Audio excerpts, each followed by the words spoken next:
Hello dear student, स्वागत है आप सभी का सुभाष स्टडी सेंटर के यूट्यूब चैनल पर। और आज का यह वीडियो कक्षा 10 के छात्रों के लिए मोस्ट इम्पोर्टेंट रहने वाला है, क्योंकि आज मैं बताने वाला हूं आपको मित्रता नामक पाठ का जो महत्वपूर्ण गद्यांश है। यहाँ पर आप देख सकते हैं, यह गद्यांश बोर्ड परीक्षा 2011, 2013, 2015, 2017 और 2019 की परीक्षा में आ चुका है। और इस गद्यांश का संदर्भ, रेखांकित अंश की व्याख्या और जो अन्य प्रश्न पूछा जाता है उसका उत्तर लिखने का तरीका। तो चलिए शुरू करते हैं। सबसे पहले आप यहाँ पर देख लीजिए यह गद्यांश कितना महत्वपूर्ण है। कई बार बोर्ड परीक्षा में आ चुका है और यह 2021 बोर्ड परीक्षा के लिए भी महत्वपूर्ण है। तो यहाँ पर लिखा हुआ है, कुसंग का ज्वर सबसे भयानक होता है। यह केवल नीति और सद्वृत्ति का ही नाश नहीं करता बल्कि बुद्धि का भी क्षय करता है। किसी युवा पुरुष की संगति यदि बुरी होगी तो वह उसके पैरों में बंधी चक्की के समान होगी, जो उसे दिन दिन अवनत के गड्ढे में गिराती जाएगी। और यदि अच्छी होगी तो सहारा देने वाली बाहु के समान होगी, जो उसे निरंतर उन्नत की ओर उठाती जाएगी। तो इस गद्यांश का पहला प्रश्न क्या है?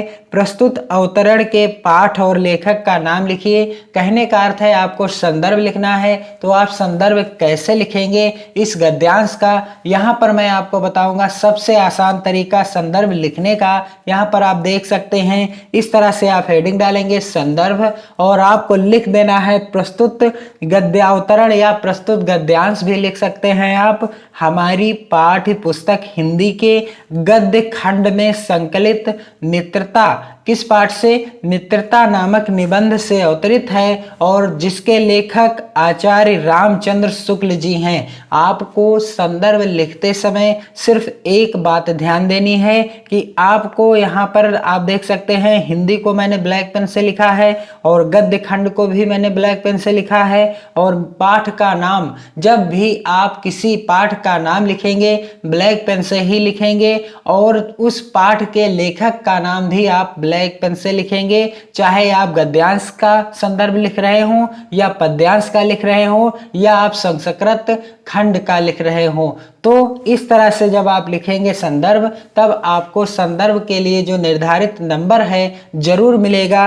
प्रस्तुत गद्यावतरण हमारी पाठ्य पुस्तक हिंदी के गद्य खंड में संकलित मित्रता नामक निबंध से अवतरित है, जिसके लेखक कौन हैं? आचार्य रामचंद्र शुक्ल जी हैं। और आगे अगला प्रश्न जो पूछा गया है, आगे अगला प्रश्न क्या पूछा गया है? रेखांकित अंशों की व्याख्या कीजिए। तो यहाँ पर आप देख सकते हैं संपूर्ण गद्यांश रेखांकित है और इसकी आप व्याख्या कैसे करेंगे? कुसंग का ज्वर सबसे भयानक होता है। यह केवल नीति और सद्वृत्ति का ही नाश नहीं करता बल्कि बुद्धि का भी क्षय करता है। तो कैसे करेंगे आप इसकी व्याख्या? यहाँ पर आप देख सकते हैं, हेडिंग डालेंगे आप इस तरह से, रेखांकित अंश की व्याख्या। और शुक्ल जी कहते हैं कि बुरी संगति घातक बुखार के समान हानिकारक होती है। जिस तरह कोई व्यक्ति यदि भयानक ज्वर से ग्रसित हो, यानी बुखार से ग्रसित हो, तो वह ज्वर उसके शरीर और स्वास्थ्य को नष्ट कर देता है,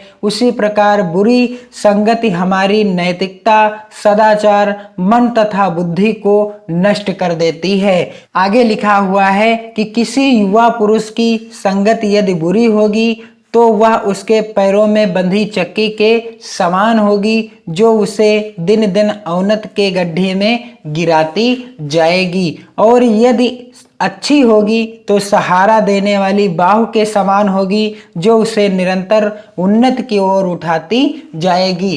तो इसकी व्याख्या कैसे करेंगे आप? यहाँ पर देख सकते हैं कि यदि कुसंगति किसी युवा मनुष्य की सारी प्रगति को उसी तरह रोक लेती है जिस तरह पैर में बंधा हुआ भारी पत्थर किसी व्यक्ति को आगे नहीं बढ़ने देता।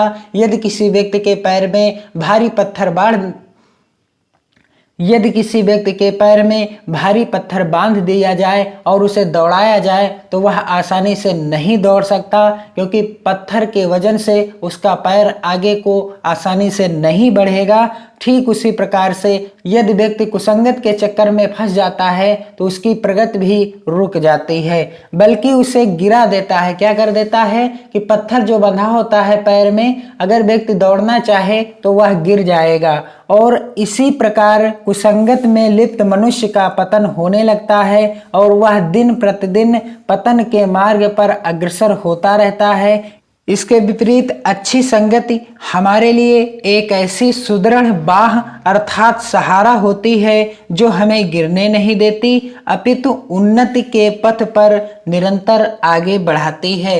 यदि हमें अच्छी संगत मिल जाए, अच्छे मित्रों का साथ मिल जाए, तो वह हमें सहारा देने वाले बाहु के समान होगी और हमें निरंतर प्रगति की ओर बढ़ने के लिए उत्साहित करती रहेगी और हमारा मार्ग जो है प्रशस्त होता रहेगा, हम तरक्की करते चले जाएंगे। अगला प्रश्न जो पूछा गया है इस गद्यांश से, तो अगला प्रश्न क्या पूछा गया है आप देख सकते हैं। युवा पुरुष की संगत के बारे में क्या कहा गया है। प्रश्न है युवा पुरुष की संगत के बारे में क्या कहा गया है, तो इसका उत्तर आप कैसे लिखेंगे। इस तरह से आप लिखेंगे इस प्रश्न का उत्तर कि युवा पुरुष की बुरी संगति उसे अवनत के गड्ढे में प्रतिदिन गिराती जाएगी। यदि किसी युवा पुरुष की संगति बुरी है, अच्छी नहीं है, तो वह उसे अवनत के गड्ढे में यानी उसे कुमार्ग पर चलने के लिए मजबूर कर देगी। और यदि अच्छी होगी और युवा पुरुष की संगति यदि अच्छी है और युवा पुरुष की संगति यदि अच्छी है, अच्छे मित्रों का साथ है, अच्छे रिश्तेदारों का साथ है, तो वह उसे निरंतर उन्नत की ओर अग्रसर करेगी। तो वह जो संगत होगी उस व्यक्ति को या उस युवा पुरुष को निरंतर उन्नत के लिए प्रेरित करेगी और वह निरंतर अपनी प्रगति को करता चला जाएगा। तो इस तरह से आप इस गद्यांश का संदर्भ, रेखांकित अंश की व्याख्या और जो अन्य प्रश्न पूछा गया है इसका उत्तर आसानी से लिख सकते हैं। और हाँ, यह गद्यांश आपकी बोर्ड परीक्षा 2021 के लिए मोस्ट इम्पोर्टेंट है। यहाँ पर आप देख सकते हैं कि यह 2011, 2013, 2015 और 2017 और 2019 में आया है, 20 में नहीं आया और अब की बार 2021 में आने की संभावना जरूर है। तो इसे आप जरूर तैयार कर लीजिएगा और आप कमेंट कीजिए कि आपको वीडियो कैसा लगा। और आपसे विनती है कि आप मॉडल पेपर संख्या 1, 2, 3 का वीडियो जरूर देख लीजिए। वहां पर मैंने आपको मॉडल पेपर 1, 2 और 3 का संपूर्ण हल करके बता दिया है कि आप कैसे बोर्ड परीक्षा में कॉपी लिखेंगे। आप जरूर देख लीजिए उन वीडियो को चैनल के प्लेलिस्ट में जाकर और पढ़ते रहिए, मस्त रहिए, खुश रहिए, खुशियां बांटते रहिए। जय हिंद।